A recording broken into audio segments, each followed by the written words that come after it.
Hi there. Glad to have you back. We're at Module 3 now in your book. We're going to talk about great covers that sell and how to design yours. Now, I know you can't judge a book by the cover, but that's really not true because that's exactly how publishers sell books.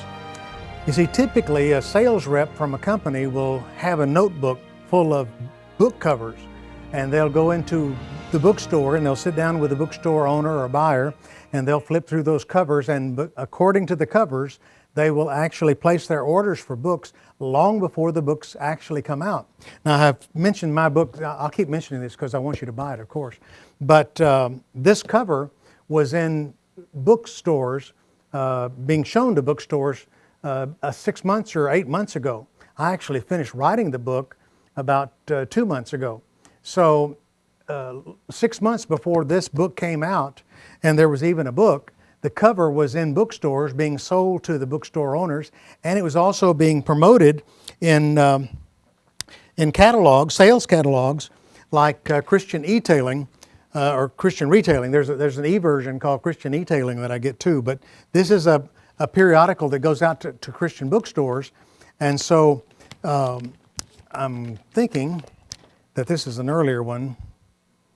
Yeah, it's an earlier one, but I have 3 books: How to Be Heard in Heaven on the top right corner there, and Breaking the Enemy's Grip on the bottom left corner, and Strategic Prayer, the next one over on the left side.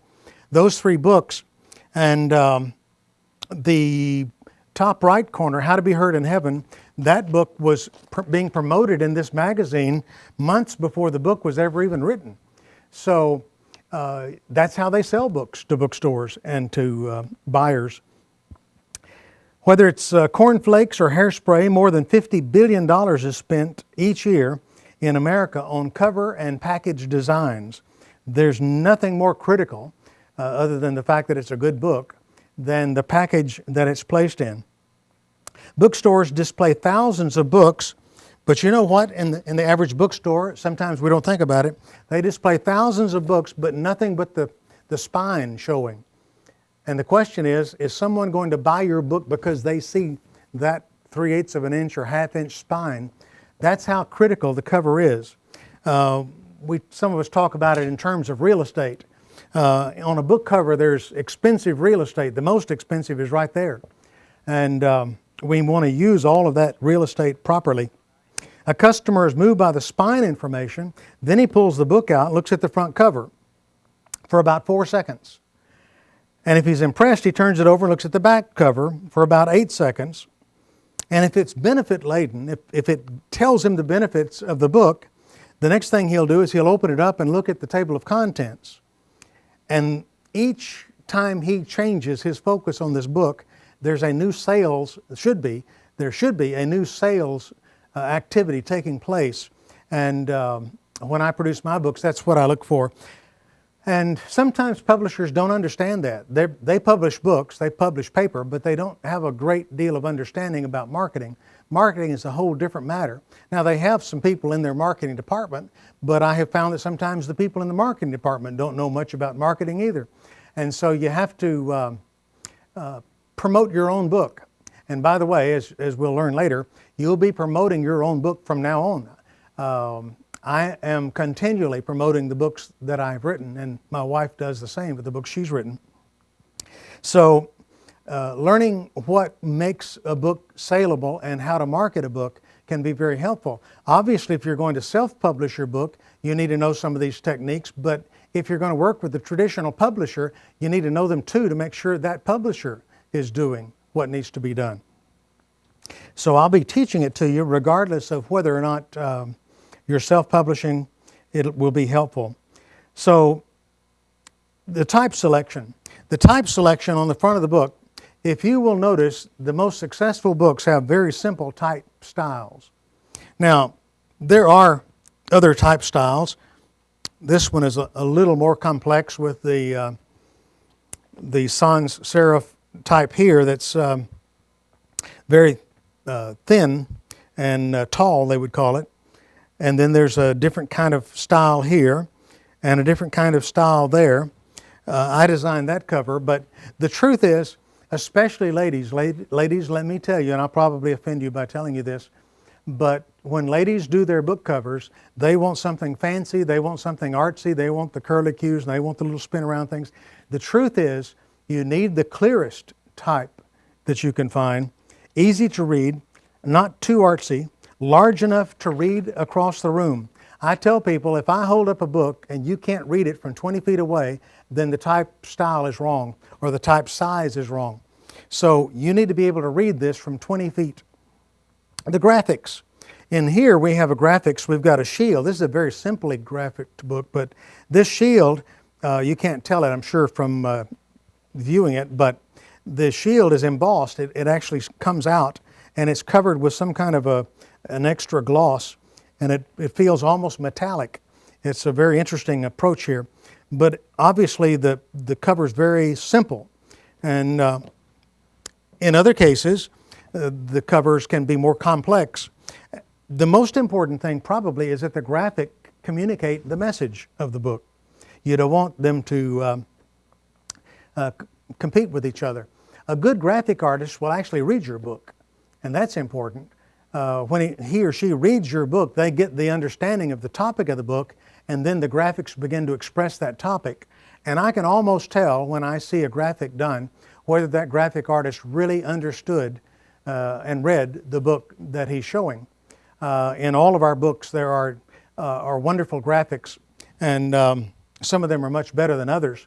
But my wife has a book about, it's called Beyond the Lie, and it's about how to be free from past traumas, and especially abuse and child abuse and sexual abuse as a child and so forth. And it shows a beautiful picture of a flower, and the flower has been is cut into pieces, and the pieces are coming back together. And of course the message there is that your life is a beautiful flower, and by reading this book the pieces will begin to come back together and you will be whole. So that is a graphic artist that understood the message of the book and is using it to communicate. So when you work with a publisher, the publisher has the final say-so. This is the way the contract writes or is written. They have the final say-so as to the title of the book. They can retitle it. They can call your book anything. And they have the final say-so on the cover design. But don't think that that means you have no input. I have input on almost everything we do. And I know that one of my books they sent the cover design to me, and the cover was just atrocious. I hated it. It was just awful. And it was very simple. It looked like a fifth grader did it. And I wrote them back and told them, I said, this looks like a fifth grader did it. Tell them the truth. And I'm really concerned because I would be embarrassed to have this on my book. And they went another route and came out with a very attractive book cover that everybody that sees it calls it one of their favorite book covers. It's called How to Be Heard in Heaven. And it's one of my favorite as well. But I had to complain, the best way to put it. I had to complain and challenge the idea of the artist to get it redone. So you can have input, but in the final analysis, when you sign that contract, understand what you're giving them the right to do, and that is to title and to cover your book. Now the question is, why would you give them the right to do that? And the answer is because they demand it. And the question is, why do they demand it? The answer is because they're the ones that are putting up those thousands of dollars to get your book published. So they have a lot to lose if it doesn't work. You're getting paid whether they sell any books or not. And so when I get my advanced royalty check, my book hasn't even been published yet. They've got to sell a bunch of copies to get that much money back before they can even begin to make profit. So that's the reason that works that way. So you have the graphics on the book, and then you have the title of the book and the subtitle of the book. Making Sense of Spiritual Warfare is the title of this book, but the subtitle of this book in this case is down below. Sometimes the subtitle is above the title of the book. Our book, Drawing Closer to God's Heart, A Totally Practical Non-Religious Guide to Prayer is the subtitle, but that's across the top of the book above the title. So they don't always follow in the same order. Then you have the author's name. Now my name here appears at the bottom. I wish I had brought some of my other books, my books and my wife's books and our books, because I have a joke that I like to pull on people. I tell them, which is true, by the way, not the joke's not true, but this is true.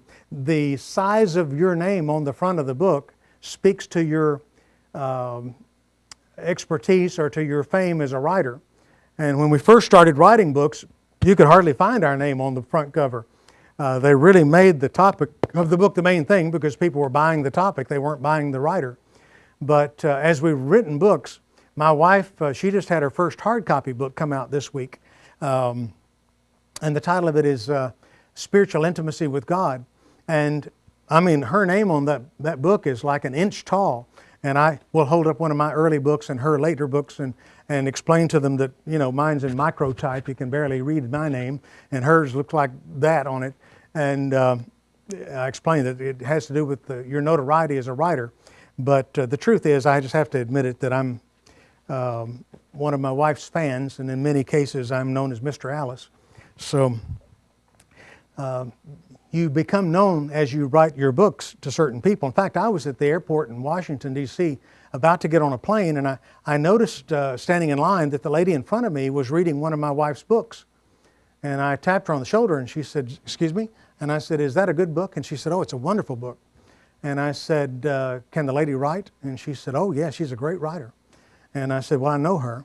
And she said, "No, sir, you don't know her." I said, "Yeah, I do know her. I know her very well." And she said, "How would you know her?" I said, "She cleans my house." And so she said, "That's not true." And I had to pull out my ID, my driver's license, and show her our address and my name and her name to prove that I was telling her the truth. But the bottom line is, the size of the author's name on the front cover does say something.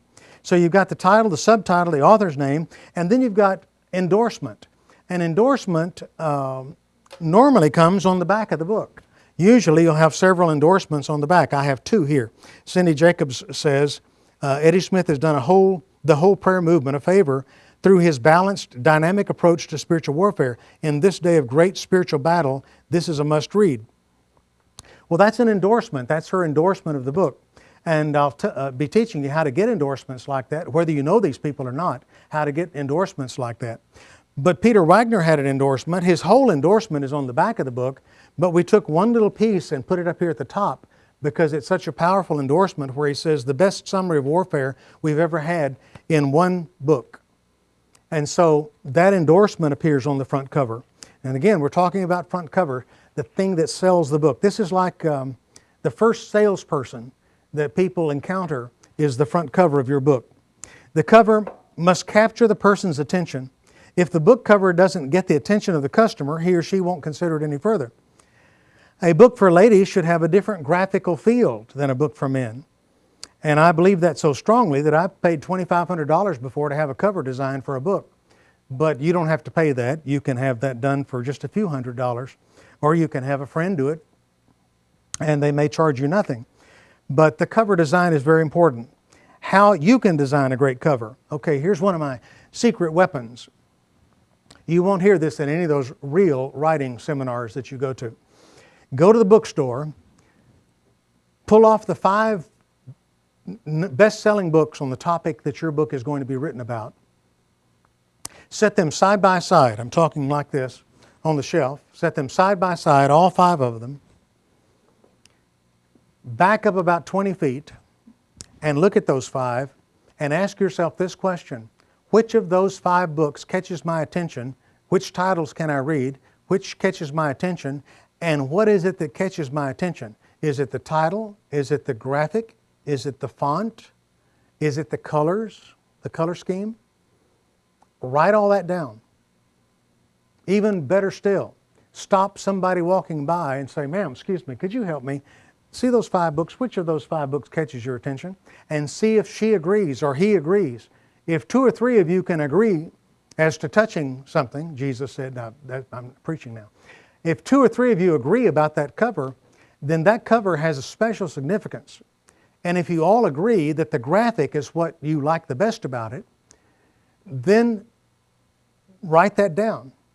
What I want you to do is I want you to take, and it may be all the same book, by the way, but take the book with the font that you like the best, the color design, the book that has the color design combination that you like the best, the one that has the graphics, the artwork that you like the best, And take all those things into consideration, pull those books off, buy them, take them home with you, and take them to your artist and say, I want a book that uses this type style or something very close to it. I want a color scheme like this, and I want fonts or graphic that looks something like this. And let them create a book using the best of what you found in the bookstore. Then take that, he can print it out or she can print it out on an inkjet printer. Take an old book that you have lying around, spray it with spray glue, take that cover they just printed out on the inkjet, stick it on there, take it to the bookstore with you, take those same 5 books, put them up there and put your book up there and stop somebody and ask them the same question. If they don't pick your book, you're not through yet. When you begin to ask people which of those 5 books catch your attention the most and they begin to pick your book, you know you're on the right track. Okay? Now nobody's going to ever teach you that, but that's how you do it when you don't know and don't have the money to do more and don't know a whole lot about what you're doing. So design the cover using similar graphics, fonts, and color styles of the books that you like. Let me find my place now. I just kind of began to wing it there for a second. The title of your book is your second salesperson. Your first salesperson is the graphics, but the title is the second salesperson. The author gives the book its working title. The publisher gives it its published title. As I say, the publisher reserves the right to name the book, and they almost never use the name we give them. I always have a name for a book when I give it to them, but they almost never use it. And sometimes that's good and sometimes it's not so good, especially when you feel really strongly about the name. But understand that they should be better at naming a book than you because it's where they make their bread and butter. But the title is your second salesperson. The title should typically be kept short, and people must remember it. I had a lady that came to my seminar once in Illinois, and she had written a book called Out of the Septic Tank. Well, that's a great title. In fact, what happened was she was a preacher's wife, and they lived in a country home, and she had gone outside to get something early in the morning, and walking back across the lawn, the cover on the septic tanks, which the grass had grown over, broke, and she fell into the septic tank. Can you imagine something that nasty? And she is up to her waist in the septic tank, and her arms are on the grass, and she begins to scream, and her husband and her sons have to come pull her out of the septic tank. And I saw a cartoon type cover with a woman in that condition with green slime and stuff kind of dripping off her face, and the title, Out of the Septic Tank. And I thought it would be a book that everybody would want to get. I may be wrong, but it seemed to me like a great title. What was the book about? Well, septic, as I understand it, means poisonous. Out of the septic tank means how to get rid of the poisonous things in your life, like unforgiveness and past abuses and things like that. So her book was a powerful book, a book for ladies. And the title I thought was a great title, Out of the Septic Tank. But if she were to submit it to a publisher, they may totally change the title, depending on what they feel about the book. But typically the title should be short. It must grab attention. And by the way, clever, Out of the Septic Tank. Clever doesn't always work. Sometimes it works against you to be clever. It must arouse curiosity and make the reader want to know more, or at least activate them to investigate the book further. One of my friends, who's a pastor in Houston, wrote a book, and the title of his book was The Christ Life. I said, why do you think The Christ Life is a good title? You see, having written the book, he understood the theme of the book. He was too subjectively involved to see the limitations of his title. What limitations? Well, the Christ life. Is he talking about the life that Christ lived 2,000 years ago? Or is he talking about the experience of Christ's life that we can live now? Well, what he's talking about is the now Christ life, not the 2,000 years ago. I suggested that he consider something, he was self-publishing it so he could name it what he wanted to. I suggested Dying to Live, how you can experience Christ's life. But I thought Dying to Live was a provocative title that people would see and want to know exactly, what is he talking about, dying to live? And it's about dying to self. I'm crucified with Christ, nevertheless Christ lives in me. So that was my suggestion. I don't know what he did with my suggestion, but I have that experience a lot of times with people. I had a pastor call me and he said, I've got a book, and the title of my book is God's Answer to the Negative Tongue, or something like that. And I told him, I said, I don't like the title. And he said, why? I said, well, we don't know what it means. And he said, well, it means God's answer to people that talk negatively all the time. And I said, okay. But I said, if I saw that on a bookshelf, I wouldn't know what it means. I said, do other people know what it means? He said, well, I think so. And I said, just a minute. I called my office, my secretary. I said, I have a book title. I want you to tell me what the book is about. God's Answer to the Negative Tongue. And she said, well, it's a book about what God has to say to those who criticize Him. And that's not what it's about. It's about what God has to say to those who criticize others. So you see, it just took one test to find out that his title needed some improvement. But guess what? The title of his book was still God's Answer to the Negative Tongue. So I didn't get my way with him, but he at least heard the reasoning. By the way, that the title that I gave the pastor in Houston, Dying to Live, How You Can Experience Christ's Life, it has the magic word in it. The magic word, another magic bullet for you, is the word you. Anytime you can use the word you in a title, anytime you can use the word you in your book, you're making hay, because it's a word that gets people attention. The only thing that gets their attention more than that is if you use their actual name. The cover, the spine. The spine is another part, as I said, very important real estate here. Usually given little thought, unfortunately, because most books in typical bookstores are only seen by their spine. Usually it's a bold sans serif, vertically legged spine. Our book, Drawing Closer to God's Heart, has a graphic on the spine. This one has the graphic on the spine. It shows this same shield here on the spine, the author's name, and the logo of the publishing company. All that appears in this little bitty piece of real estate. We have one of our books, The Advocates, that has the picture of Alice and me on the spine.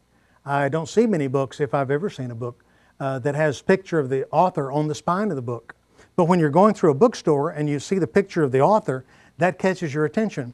Because most books, when you go through the bookstore, well, there, I've got my picture there. I put my picture lots of places apparently, but there's no picture there. But on this self-published book, I put my picture. It just gets people's attention when they're looking for titles and they see your picture there. On the backliner is the next piece of important real estate. The backliner is the back copy. And I'll tell you something that you've probably never thought of. It's rare to find a person who has ever known that there's actually a title on the backliner. There's the title of the book, and there's another title for the backliner. The title for this backliner, the title of the book is, remember, is Making Sense of Spiritual Warfare. The title of the backliner is Are You Prepared for Spiritual Warfare? So every book, well, not every book, but most every book has a title on the back. This one is Intercessors, How to Understand Them and Unleash Them for God's Glory. And on the back it says, it's time that we understand intercessors, the frontline troops in the ancient war between God and Satan. Establishing a Meaningful Partnership, what Christian leaders say about this book. So those are titles for the backliner. And the backliner is where they spend 8 seconds. That's not very long. But they spend 8 seconds studying the backliner. On an average, that would be. You have the title on the backliner. Then you have sales copy, a summary of 2 to 4 concise, powerful sentences that explain what the book is about. Remember, the radio station everybody listens to is WIIFM. What's in it for me? So tell the customer what's in it for him on the backliner. Focus not on features, but the reader's takeaways. Not features, focus on benefits. There's a difference between features and benefits. I'll tell you what they are. My wife wrote a book on deliverance. It's called Delivering the Captives. And when the publisher sent us a copy of their proposed backliner, I read it and my heart dropped to my shoes. I realized this backliner copy has not been written properly, because it started with, this new book by Alice Smith will bless you. Alice has been involved in deliverance ministry for the past 35 years. Alice has done this. Alice has done that. Alice has done the other. You see, those are features. in that case, features of the author, not features of the book. And what sells the book is not features, but benefits. For example, if I was trying to sell you a car, I would sell you on the benefits, not the features. The features might be, this car has 6 coats of baked enamel paint. It's got one of the finest coats of paint of any car on the market. Well, that's a feature. That's not a benefit. A benefit is, imagine what people are going to think about you when you drive up in this beautiful thing. Now that's a benefit. A benefit is you're going to get 32 miles to the gallon with this car. That's a benefit. So you sell with benefits, not features. So I rewrote the back cover copy for her book, Delivering the Captives, and it said something along this line. Do you find yourself with an unbridled temper, an inability to control your tongue, habits that you can't break that disappoint you and disappoint God? This book is for you. And then I began to give them benefits of the book, things in the book that she wrote about that would set the reader free. I told them specifically what's in it for them. That's what my backliner copy was. Benefit, benefit, benefit. The term that I use is make it benefit laden. Pack it down with benefits. And usually we put some, if not most of them, in bullet points. On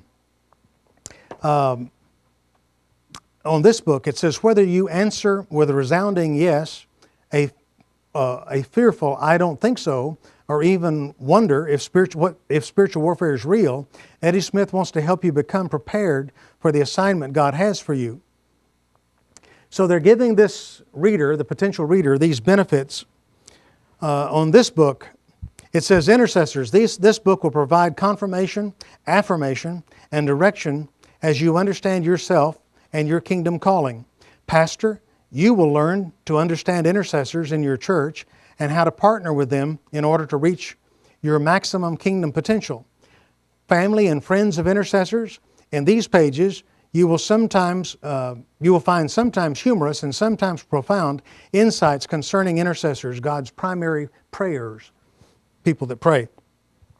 So these are benefits, and we want to load the back liner, or the back cover, which is called the back liner, with benefits. I have another course that you can get called Persuasive Writing, Moving People with the Power of Words. And I would encourage you to take that course because it is about copywriting. It's about how to sell and how to market with words, because that's another thing that I do, and I've written that course and produced that course. It's also available in audio and video, but it will teach you how to communicate powerfully with words. Endorsements, testimonials, and recommendations. Where do you get these endorsements? You've got these famous people like Bill and Vanette Bright and David Bryant. You've got famous people like Pat Robertson and Peter Wagner and Cindy Jacobs and Dick Eastman. Where do you get these endorsements? And the answer is you ask for them. Many times people will buy a book just because of the endorsement. They may not know Alice Smith, but they see it's endorsed by Peter Wagner and they appreciate his books on prayer and they buy her book. The endorsement can also add to your personal credibility. So from whom do you ask endorsements? Those who are knowledgeable in the field that your book addresses and those who are well known to those interested in your subject. Make a list of twice as many endorsements as you want. Why? Because you're going to get half the people you ask for that will give you an endorsement, maybe less than half. So don't think if I send out requests for 5 endorsements, I'll get them. If you send out a request for 5 endorsements, you may get 1 or 2.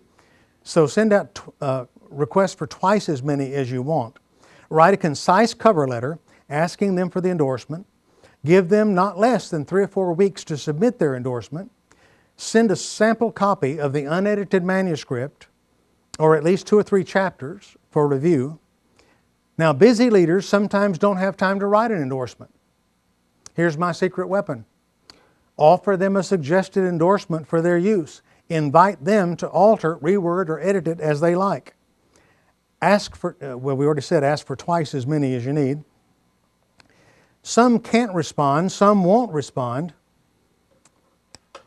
Should more respond then what do? Well, that happened with this book. We had more response than we could count on, and so we put 1, 2, 3 endorsements on the back, and then inside the book, we've got 1, 2, 3, 4, 5, 6, 7, 8, 9, and I missed a page, 10, 11, 12, 13, 14 endorsements inside the front of the book, because these endorsements came in, we're not going to waste them. And when people open up the book to see what's inside, they can read more endorsements, and that's additional sales effort on the part of the book to get people to buy it. So yeah, I actually write an endorsement for my own book. This book by Eddie Smith is a powerful book that will help you understand so and so and so. It has this benefit, and this benefit. It's a must read. Get it today. And I'll write that endorsement and I'll put it in there, and I will tell the leader in the letter that I've included a sample endorsement. I know you're busy. If it will help you, feel free to use this endorsement or edit it in some way. Sometimes they'll send it back to me and it's been edited. It's been changed a little bit, usually for the better, in fact. Sometimes they'll send it back to me and say, go with it, which means I can use it just like it is. And sometimes part of it is there. Sometimes none of it is there. Sometimes they just got their own idea and wrote their own endorsement. But you will get a better percentage return if you send a sample, an example, and offer it to them to use. The brief author bio. On the back of the book is the author's bio. Mine says, Eddie Smith is co-author and president of the U.S. Prayer Center, where he equips intercessors worldwide through articles, books, and his international teaching ministry. He and his wife Alice are best-selling authors of Spiritual House Cleaning. Before the founding of the U.S. Prayer Center in 1990, Eddie and Alice served as evangelists in local churches. The Smiths make their home in Houston, Texas. So it's a short bio, but it gives the reader who's not acquainted with the author a little bit of information. And then there's also a small photo, usually a head and shoulders shot. That's normally what you would want there. And the price of the book. Don't put the price of the book in the top of the book. Don't put it in big type. Put it at the bottom of the book. In this case, it's right down here in tiny type. It says U.S., meaning U.S. dollars, $14.99. It's important to have that on there. The bookstores like it. Their employees can use it when they're totaling and checking people out at the checkout stand. They don't have to go check somewhere to find out what the price of the book is. But the price is so small it doesn't put off the reader. If you had it in big numbers at the top of the page, even $14.99, it's offensive to a reader to see that. So we just don't put it up there for the customer. If the customer searches long enough, they'll find it at the bottom. But the bookstores do like it on the back, but they like it small and at the bottom right corner of the book. That's what you need to remember. So the price, the listed price is appreciated, as I say, by the bookstore workers. Don't discount the book at this point. It's better to offer the $15 book for $15 or for $7 than to try to sell a $7 book for $7. Let me give you an example. I was working with one pastor who wrote a wonderful book, and he was self-publishing, and he said, Eddie, how much can we get this book published for? What will it cost us to get this book printed? And I checked and I told him, I said, we can get a book just like this printed in Houston for $1.67 a piece if we buy 3,000 of them. Now don't let that throw you, because I'm going to tell you how to get your books printed for free, published for free. You don't have to put any upfront money, okay? So hang on. But he knew he would need at least 3,000 copies, and so I checked with a traditional printer, and I got your price. I negotiated down to $1.67 a piece for a book that'll sell for $15. And he said, well, then I want to sell the book for $6. And I said, why? He said, well, I want the book to be a book that anybody can buy. It's not going to be a big burden for anybody. And more people can pay $6 than could pay $15. And I respect my reader. And since I don't have to pay that much for the book, it's so little, why not $6? And I said, well, let me tell you why not. People don't want $6 books. A $6 book is cheap.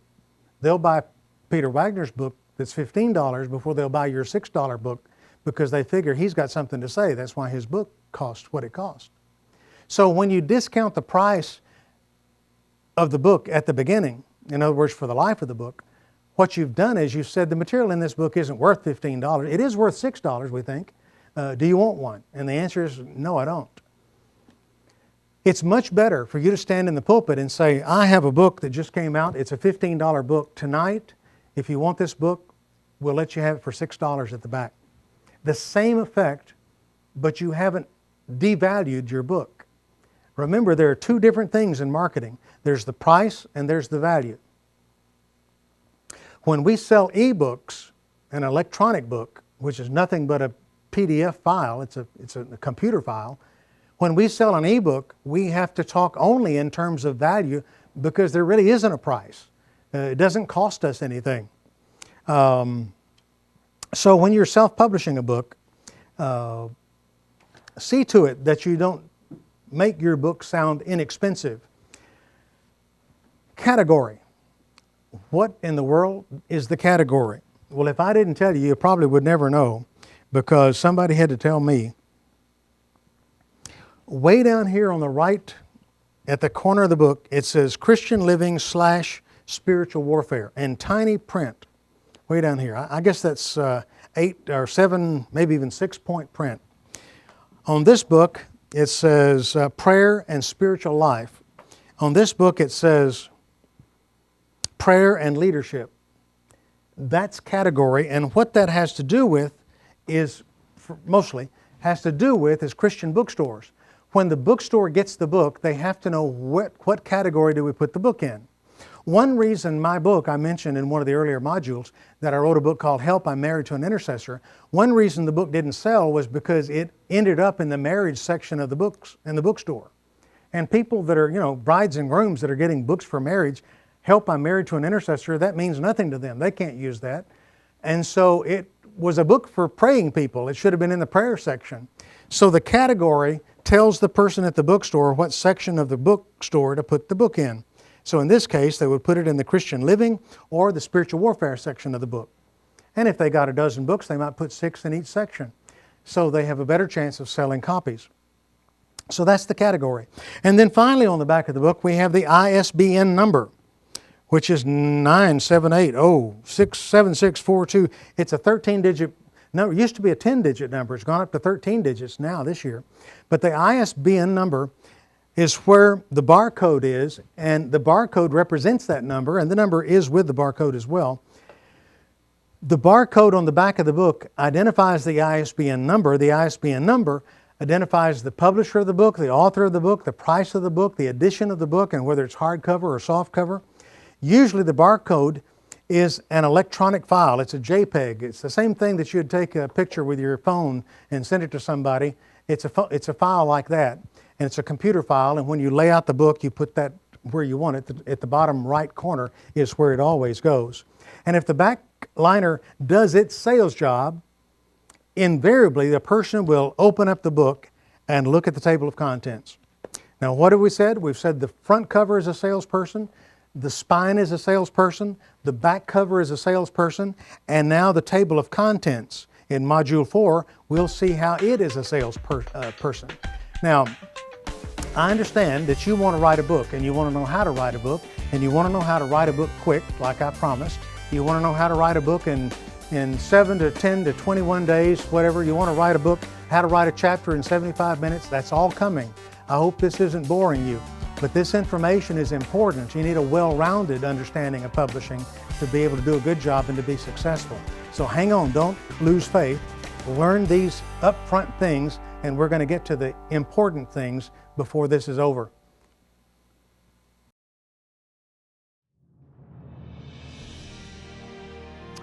Okay, module number 4, front and back mechanicals and mechanical matter. In our book, we have the cover. We've talked about that. We've talked about the backliner. We've talked about the spine and the importance of those. But in the front of the book, not necessarily the first thing in the book, but in the front of the book, we'll find the table of contents. Now, I'm going to try to find the table of contents here for me as an example. And here it is, table of contents. The table of contents in the average book, typical book, has a chapter title, chapter 1, and then the title of the chapter, The Greatest War, and the page 11. And that's typically what is in the typical and average book. When people buy technical, professional, how-to books, most immediately they turn to the table of contents to see what topics are covered in the book. Sadly, many chapter titles are almost cryptic. For instance, chapter 1, The Way Out. Well, the way out of what? What could that chapter possibly contain? If your chapter table of contents, chapter titles don't explain what's in the chapter, you're not helping me decide to buy the book. So make your chapter titles descriptive and inviting. A good example of that would be our book, Intercessors and Pastors. It says, chapter 1, Let the Healing Begin. Okay, what could that possibly mean? The relationship of respect, effective communication, and meaningful partnership of the watchman and the gatekeeper must be restored if the church is to regain her spiritual integrity, glorify Christ, and demolish the gates of hell. And then in each one of these chapters, we have a little summary, a sentence or two, telling what's in that chapter. Benefits, remember? We're still communicating with benefits. That's what sells. And so we write a paragraph, or in some cases, in some of our books, we actually use bullet points. I don't know what I used in this book, but I used bullet points in this book. So chapter 4, God Wants You. It says, you are dangerous, a spiritual aviary, an army of intercessors, keeping a prayer journal, praying without ceasing. What these actually are, in this case, these are subtitles of that chapter. And I just pull them out, put them as bullet points here to help people identify things. People will read a story in there, my story about the spiritual aviary. The aviary is where birds live, and how the church is like a spiritual aviary. We have different kinds of birds in the church. And they'll read that story or that illustration, and they'll think later, boy, I want to find that, but I don't know what chapter was it in. Well, they can turn to my table of contents, and because I give them external information there, it helps them find that quickly as they look for it. So 10 to 15 chapters is average. Your book may have any number of chapters as necessary to cover the subject. In fact, in terms of a novel, it may have many, many chapters. Rarely a book may have various themes. It may be organized into sections. In my wife's book, 40 Days Beyond the Veil, which is a 40-day prayer journal, here's what happened. The publisher said, Alice, we want a book from you, and we would like for you to put it in a devotional book pattern. And so she said, well, I've got some things that I've kept in my journal, my prayer journal. And so she began to pull those things out, and we piled them all out on the living room floor one night, and we realized that they were all about individual topics, and they didn't really relate one to the other. It wasn't very cohesive. And she was about in a panic when it suddenly dawned on me, wait a minute, we have basically 4 or 5, and I forget which, frankly, general topics that each one of these could be sorted into. And so what we did was we divided the book into 4 or 5 sections, and then there's 3 or 4 chapters under each section that make the meat of that section. So her 40-day Beyond the Veil is a 40-day prayer journey into learning the ways of God. Scripture says that the children of Israel knew God's deeds, but Moses knew his ways. And so that's the point of that book. I suggest that you list the number and the name of the chapter and its starting page number, but that you add a 1 to 3 sentence benefit-laden summary of that chapter.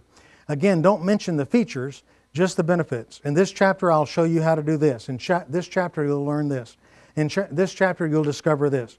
People will read the summaries to determine if they can really benefit from buying your book. Remember, they're still listening to that radio station, WIIFM, What's in It for Me? Your table of contents is one of the last sales appeals you can make with your book, so do it well. Then there's the foreword. The foreword is optional, but the foreword is your 5th salesperson. Please notice the spelling of the word. It's Forewwrd.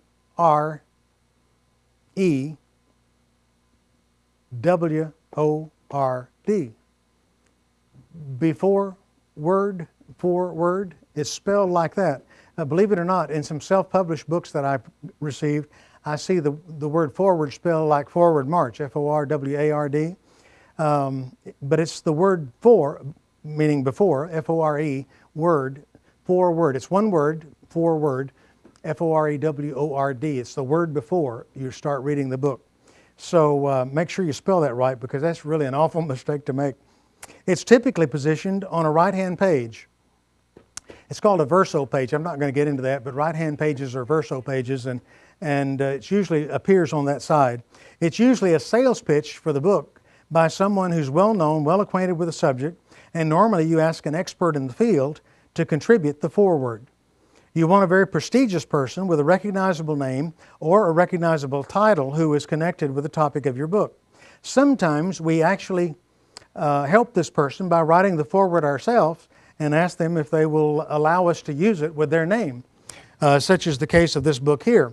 I have a foreword in here by two people. Since this book is for men and women, I have a foreword by Joseph Garlington, who's a very famous songwriter and pastor, and Terry Mewson, who is the co-host of the 700 Club with Pat Robertson, and both of them have forewords in here. Terry wrote her foreword. I wrote Joseph's foreword. So Joseph is a very busy man, and I told him, I said, I will help you write the foreword if you will agree to it, and he did. And so we have those two forewords by those two people. Let me just read Joseph's foreword. Several Hebrew and Greek phrases of the Old and New Testament are used to define the word intercession. These phrases carry such meanings as hit the mark, pressure, influence, to light upon or to lay burden upon, and of course to intercede. My favorite of these is to light upon. It connotes coming upon something accidentally, yet when you're there, you realize it's a divine appointment. It is this sense you will have as you begin to read the book you hold in your hands. Eddie's insights, gleaned from the years of first-hand experience as a prayer leader, former pastor, and Alice's husband, a gifted teacher and prayer warrior, are invaluable for those of us who would learn more about the lifestyle of prayer. I believe that while the whole church is called to the ministry of intercession, there are indeed those who are called to bear significant measures of responsibility in this area. Boaz told his servants to take special concern for Ruth, who was gleaning in the field, and he ordered them to let fall also some of the handfuls on purpose for her. Eddie Smith has gleaned some remarkable principles of intercession. So this is a sales pitch from Joseph about this book, and that's why it's called the foreword. And Terry's is much the same. Prayer changes things. The Word of God is very clear about this, and every believer believes it. And yet, there's so much confusion about how to pray, when to pray, and where to pray. Eddie and Alice are both powerful prayer warriors, and so this is Terry's foreword for the book. You only need one, of course, and you don't need one. They're optional, but it doesn't hurt, and it is another sales pitch to a person who's trying to decide, do I or do I not buy this book? Where do you get the foreword? You ask somebody for it.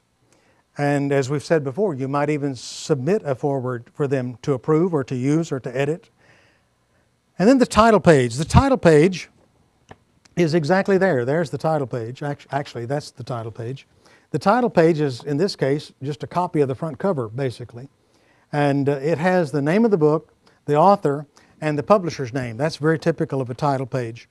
The mechanicals, that's the copyright page, and it's on the back of the title page. That's the right place for it.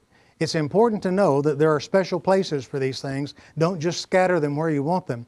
The best thing I can tell you is to take some successful books by some major authors and publishing companies and use them as a guide to lay out your book when you're doing that as a self-publisher. But this is the mechanicals page. This is where we tell them the copyright date, who owns the copyright, who designed the cover, the type, the scripture versions that are used in the book, a statement about copying the book, the publisher's name and address, the Library of Congress catalog and publication data. We'll talk about that later. And all that. This is the business part of the book. And you want to make sure and get that mechanicals page correct. It's the legal information. Proofread it a dozen times because these are things that you should find. You want to find your copyright there. We're going to talk about copyright later, but it just has that word copyright. In this case, it says copyright 2008, Eddie Smith. The author owns the copyright, not the publisher. So it says copyright 2008 Eddie Smith. I own the copyright of the book. The publisher only owns the right to copy the book because I've given them that right. But I own the copyright. I'm the one that makes those final decisions. What is the copyright? Well, the copyright is a statement, literally, that identifies you as the source of the material and the owner of the material and limits anybody's right to make a copy of it. It appears at the beginning of your book. If you take a look at the handbook that you're using right now, at the top of the front page, you'll see that it's copyrighted. How do you know? Well, I put it up there, copyright, and I put my name there. So the copyright is my statement, in my case, my statement that I own the right to copy the book and you'll have to get permission from me to make copies.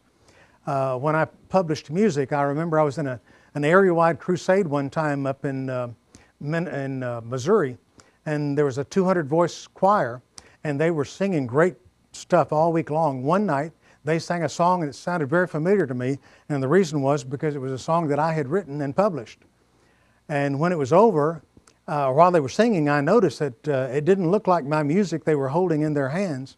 And then I realized that it was all Xeroxed.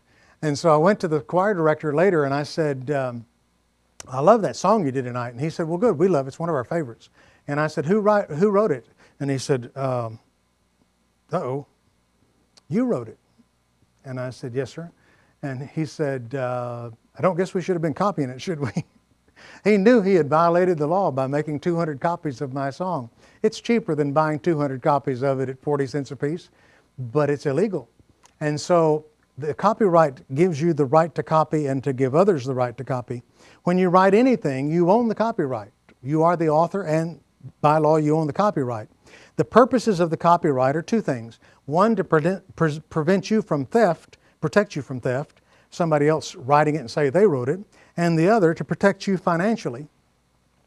I remember somebody came to me one day and they said, did you do really well financially with Sandi Patty's recording of your song? And I said, well, Sandi Patty's never recorded one of my songs. And she said, oh, yes, she has. And I said, no, if Sandi Patty had recorded my song, I would know it. My bank statement would prove it.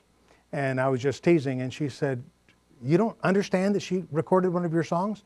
And I said, no, she clearly has not. And she said, well, I'll bring it to you.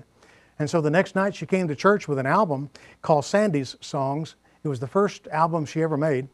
And she began to play it, and she said, didn't you write this? And I said, yes. And what had happened was there'd been confusion about where the song came from and its authorship, and it had been attributed to two dead guys instead of to me. And so when I wrote the publisher and told them that that had happened, they immediately began to go to the accounting department, find out how many copies had been sold for the past 11 years, and then made a large check out and sent it to me. I'm glad somebody found that, but because the copyright data was wrong, I would never have been paid otherwise. You may remember the big musical that Bill Gaither and his wife did called Alleluia back in the late 70s, I guess.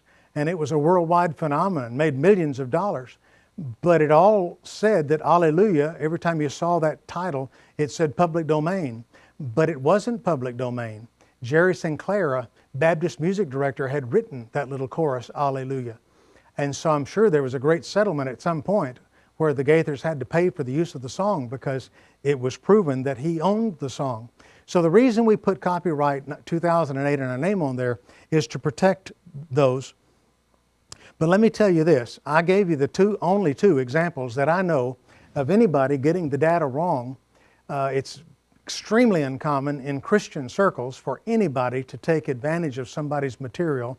And I say that because I have people sometimes you would think they're holding the world's greatest diamond, and they come into the room and they say, I've got a book idea, but I want to be careful. I don't want anybody to steal this. And they come in like some kind of a person out of a spy novel, and they open up this binder and they show it to you carefully because they don't want anybody to look over your shoulder and see what it is. And the truth is, it's too easy to get a great idea. Nobody's going to steal your material. And if you send it to a publisher, don't worry about it. They're going to take it and publish it. They know better than that. They don't want to go to jail. Plus, they've got dozens of great writers that send them stuff all the time. They don't really need our stuff. So don't worry about being robbed of your stuff by not copywriting it. And I have to tell you that in one sense, it doesn't make sense anyway, because there's another side to copywriting, not just what you put on your material, but the registration of your copyright in Washington, D.C., which is the other side of it, where you fill out a copyright form. The copyright form is really simple to fill out. Here's one. It's front and back. There's 9 parts to it. Any 5th grader can fill it out, but there are lawyers that will actually charge you $175 to submit one of these for you. You don't need a lawyer. You just need the form. You go to the internet, to the Library of Congress, and download the form. It's Form TX. It stands for Texas, I guess.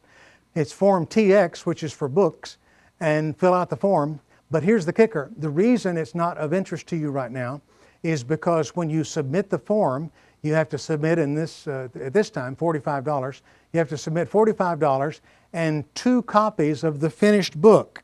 So now, I wrote this book some time ago, but now we could send in 2 copies of this book in that form and $45 and register this book in the Library of Congress. Actually, it's already been done, because when you work with a professional publishing company, a traditional publisher, they have a department that handles all those legal things. And so they do that. The writer doesn't even do it. It's been copyrighted in my name by that publisher, and I didn't have to do anything to get it registered.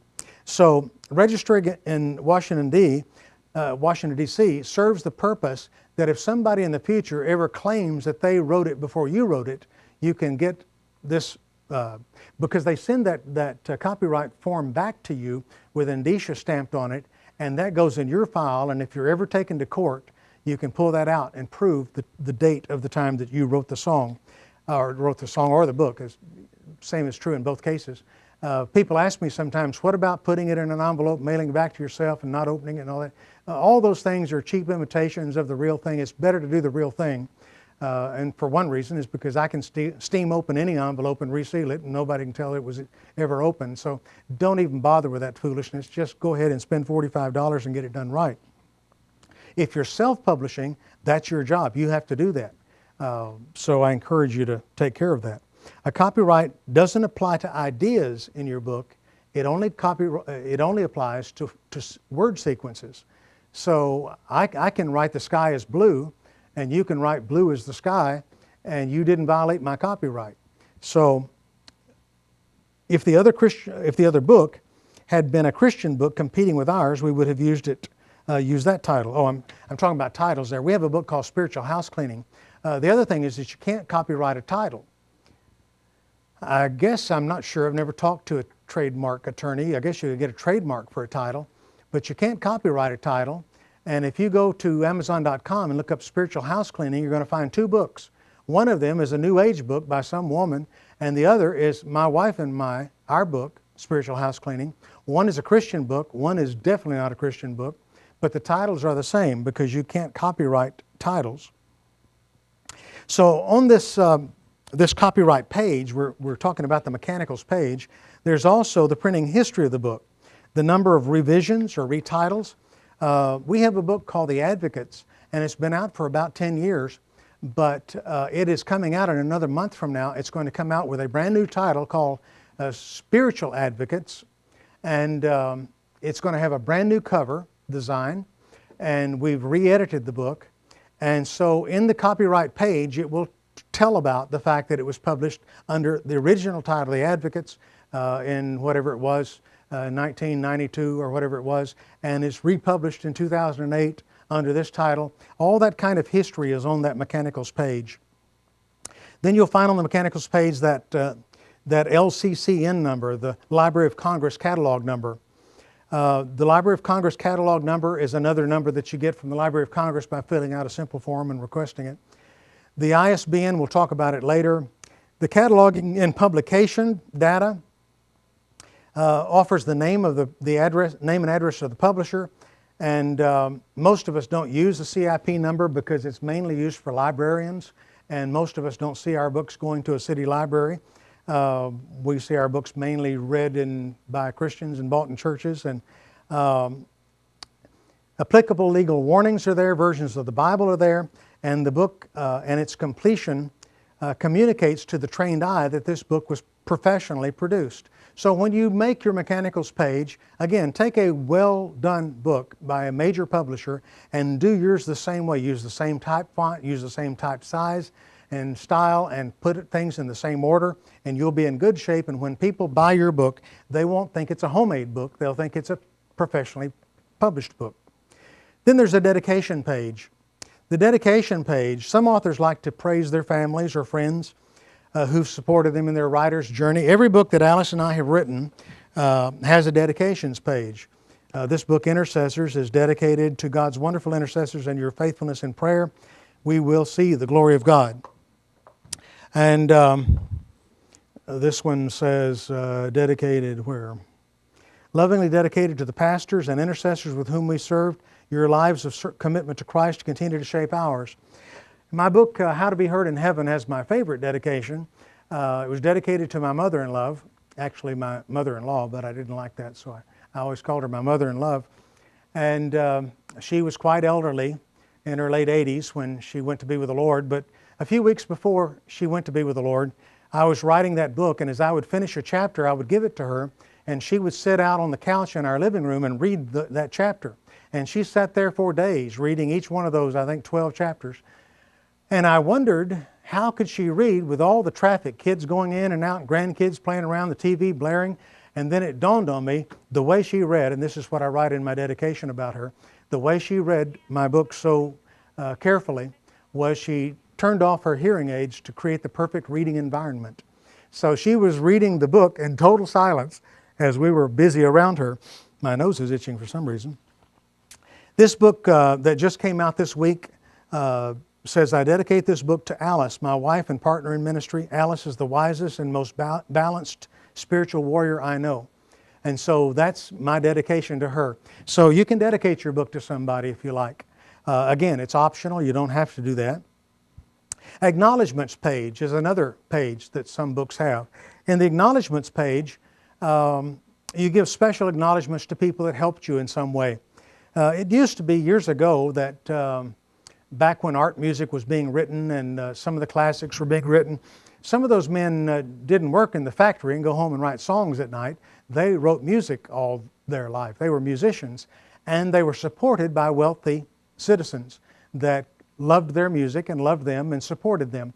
And so when they would write their music, they would often acknowledge the people that supported them, their supporters, their benefactors, so to speak. And so sometimes you might want to put people's names in there that have been helpful to you and acknowledge them. And then there's the introduction. The introduction is where you, the author, set up the premise of the book and where you recommend the book. And I'm just wondering if I wrote an introduction to this book. I don't remember. Oh, I did. Search for anything spiritual on the internet and you'll discover more than 100 million entries.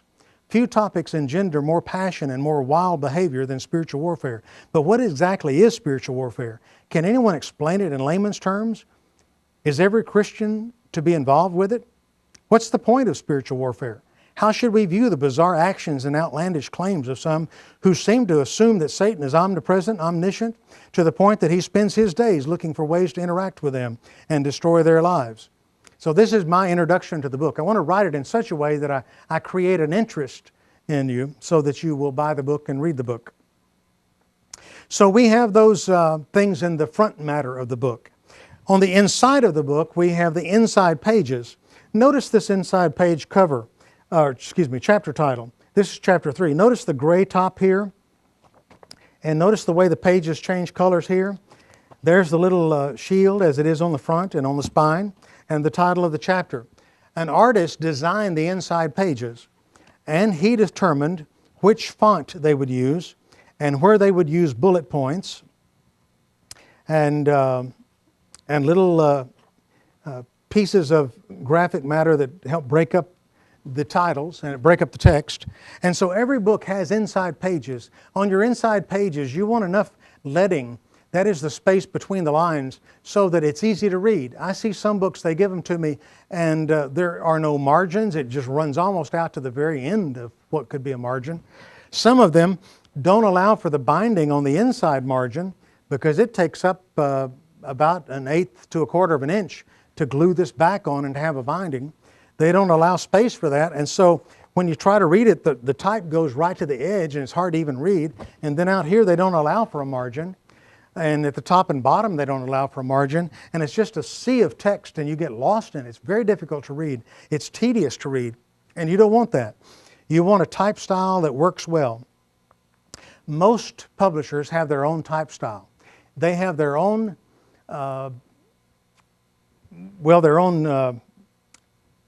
serified type. Some use something like, I use Bookman Old Style, Times Roman, Times New Roman, or New Roman Times, or whatever it is. I'm sure if you're familiar with a computer, you know about that type. That's a serified type. The serified type is the type that has the little sprigs that come off of it. Letter T, sans serif, would look like this, but a serified type would have the end that would come out like this. You've seen it, it's got a little platform at the bottom. That's serified. Now here's the rule. The serified type, like Times Roman or Bookman Old Style, the serified type is the one you use for the text of your book. The sans serif, where they're block type, that would be Arial, for instance, in the computer. It's just one sans serif. Sans means without serifs. That is what you use for titles and subtitles and forms. When you're filling out a form, if you've got to create a form, it's good to use a sans serif form or font. But if you're using the text of the book, you don't ever want to use a block type, no matter how much you like it, because the longer you read it, the wearier your eyes become. The serified type is known as the type we use for text. And then there are other things that we use, like italicized type. You don't want to use too much of that. I've seen some books before. In fact, somebody gave me a book the other day that was published in italicized type, and it was almost impossible to read. That's where all the letters are leaning instead of straight up. And then sometimes people try to use all caps and things. And today, hasn't always been the case, but today with the internet, when you use all caps, we assume you are screaming at us. So you don't want to do that either. There are times when you would use all caps, for instance, when you were screaming. In one of my books, it's this book here. There's a chapter in here, and I talk about going out on the platform and yelling. And when I tell what I yelled, I put it in all caps because that means yelling. So never use more than 2 type fonts or styles on the same page. So if you use italics and straight type, that's good. If you use block and italics and straight and all caps and initial caps, it gets really confusing to readers. So try to keep it to 2 type fonts per page. And the main body of your book, what size type is this in? I've seen it as small as 8, which is really hard to read. By the way, a lot of magazines are put together with 8-point type, little bitty type. But the paper is slick and the paper is it's whiter than the average book. And it's more readable at 8 points. 8 points is an awful size for a book because of the color of the paper. The whiter the paper, the more expensive the paper, basically. And because of the number of pages you've got to read, it's better to use a larger type like 11 or 12-point type. So 10, 11, 12, in that range is what you should use. Line spacing. The spacing between the words or the letters is called kerning. The spacing between the lines is called leading. And you want to make sure that single space is fine, but you want to make sure that there's enough leading that between these lines of text, there's enough space that it doesn't tire your eyes or strain your eyes to read that text. Double space between paragraphs or indent, but don't do both. So if you're going to do your paragraphs, it's okay to indent them or double space between them, but don't do both. If indenting, then typically you shouldn't indent the first paragraph of the chapter. So the first paragraph of the chapter would start at the left margin, or your left margin, and when you come to the second paragraph, you can indent it or you can double space. The graphics. Use graphics sparingly inside the book. My wife has a best-selling book called Beyond the Veil, and in one chapter she talks about the Old Testament tabernacle, and she talks about the outer court and the inner court and the Holy of Holies, and she talks about the Ark of the Covenant, and she talks about the lampstand, and in that chapter only there are some line drawings, meaning it's not color, it's not shaded, it's like a cartoon. Line drawings of everything she's talking about there. It's very simple, and it's able to be reproduced without a problem, because anything that you add in terms of graphics can be either helpful in the book or it can be distractive in the book. So be careful that you don't use too many graphics. And long blocks of text are difficult to read. Try to break things up and look for ways to make it easy to focus. When I self-publish, I don't get away with it with the publishers, but when I self-publish, I have a procedure that I use. I call it chunking. Somebody asked me what to call it, and that's what I chose. But I will take a chunk of text and I'll divide it. I'll take a big paragraph and I'll divide it into 3 paragraphs.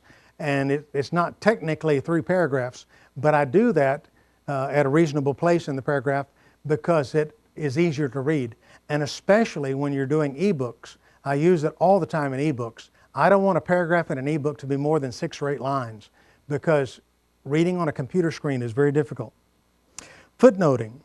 Always be careful to footnote information you are quoting directly from another book or publication. Now, you can put footnotes at the bottom of the page that you're quoting in, or at the end of the chapter that you're quoting in, or at the end of the book. I choose the end of the book. I just like it because it's out of the way. Most people don't care. Some people that want to find it will look back there and find it.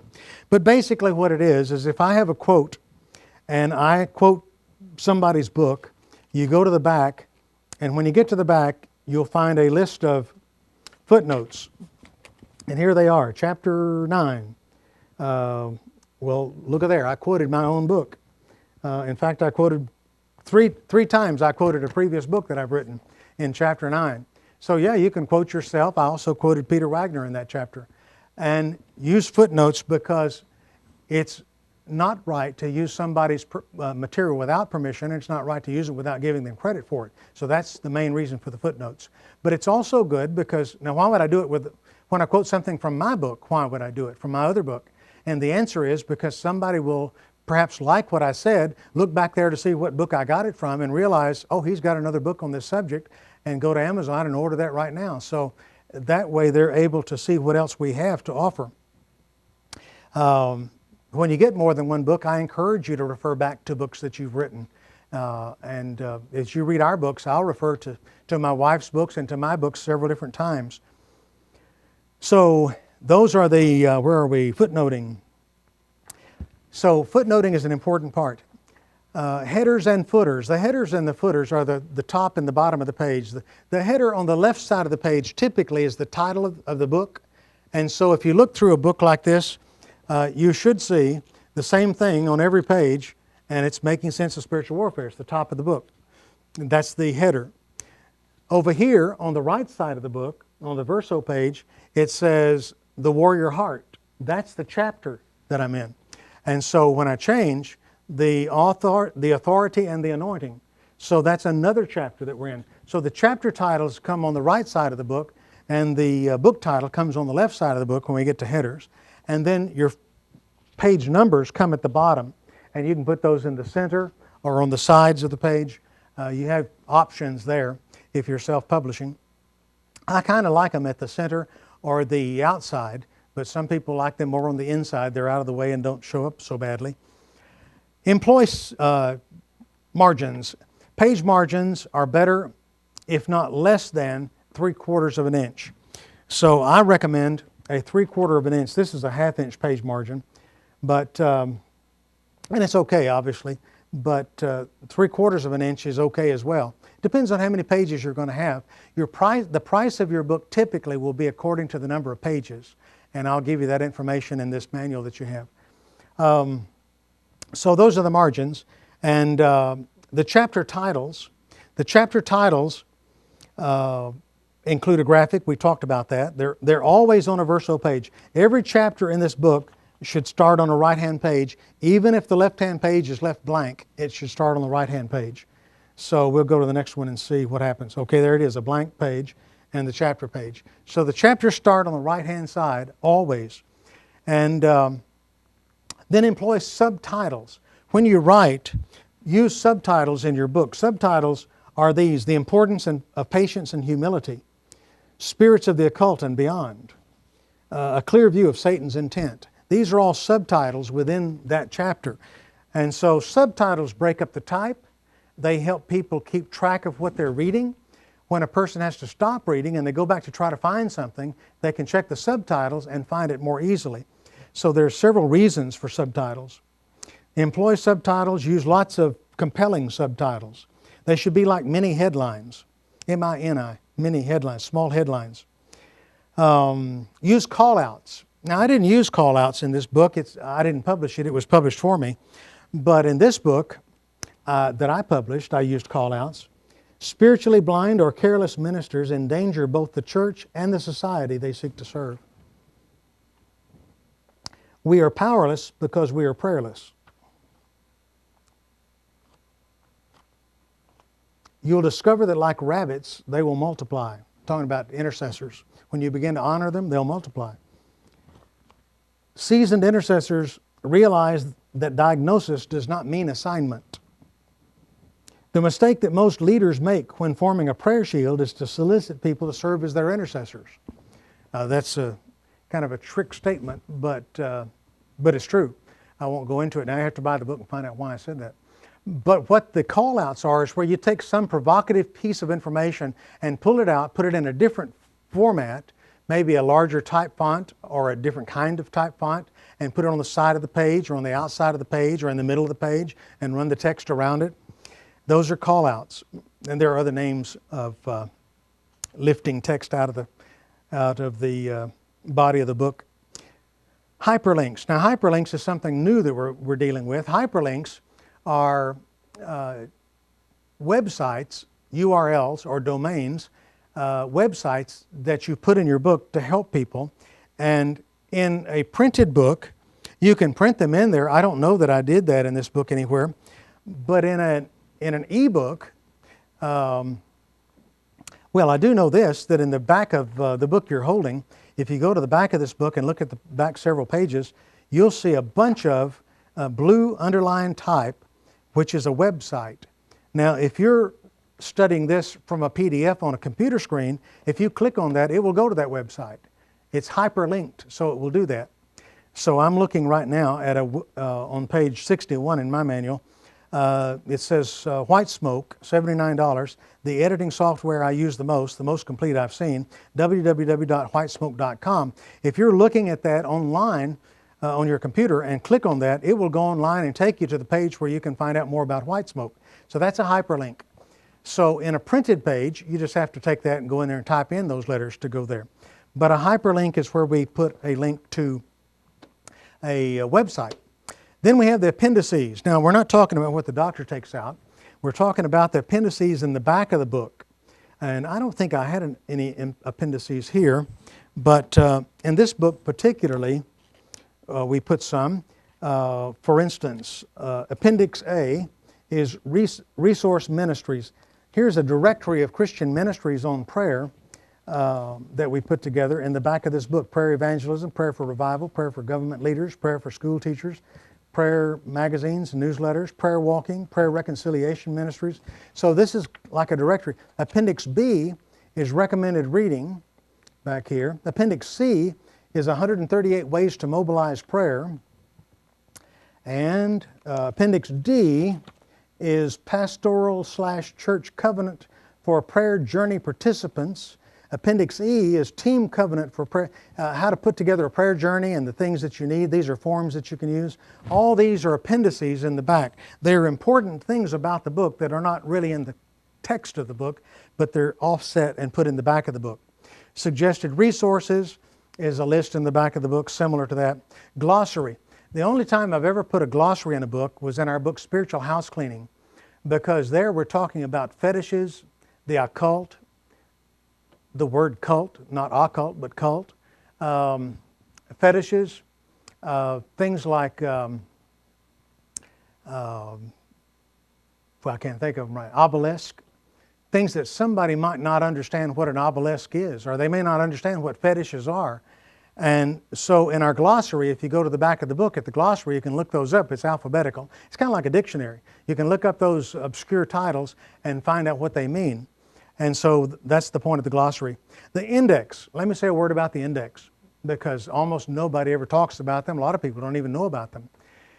The index is in the back of the book, and in the index, I don't know if I have a book with me here with an index or not, but the index serves a very, yeah, I do right here, serves a very important point, place in the book.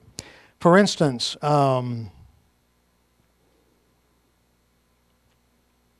Hemet, California, and it says page 26. That's the index. Let's suppose that you've read my book and you remember a story about that town in California, Hemet, California, but you want to know where in the book was that.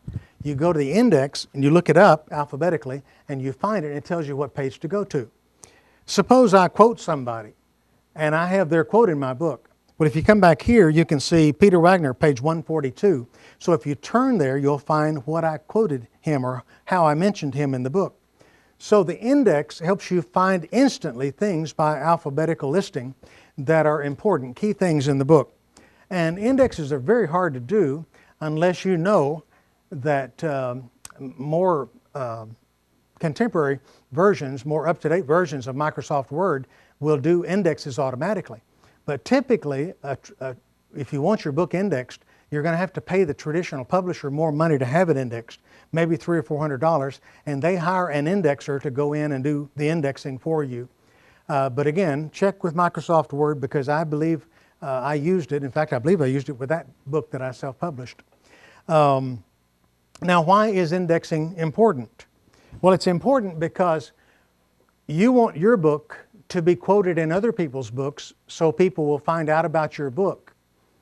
And so by putting an index in your book, when John Smith begins to write a book about prayer, and he says, boy, that book that Alice Smith had, she said something about prayer that really blew my mind. And he goes and he looks in the back of Beyond the Veil, and there's the index, and he finds what page that's on. He goes there and he can quote her exactly. He doesn't have to reread the entire book to find the quote, because normally he wouldn't anyway, he'd just discard it. But this way he will quote you. So if you want to be quoted in other people's books, index your book and make it easy for them to find the material they want to quote. That's the purpose of the index. Ministry pages.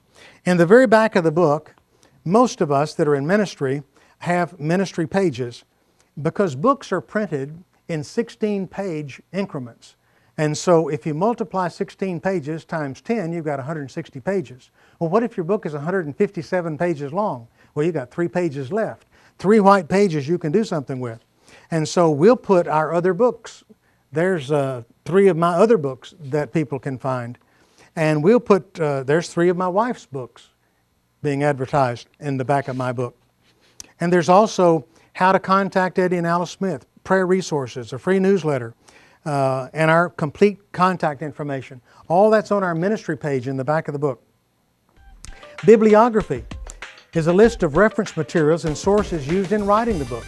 So that's where you list in the back of the book. You list your bibliography, the books that you referred to in writing the book. Recommended reading list are books that you might want to recommend to others that they consider. So this concludes our study of the inside of the book.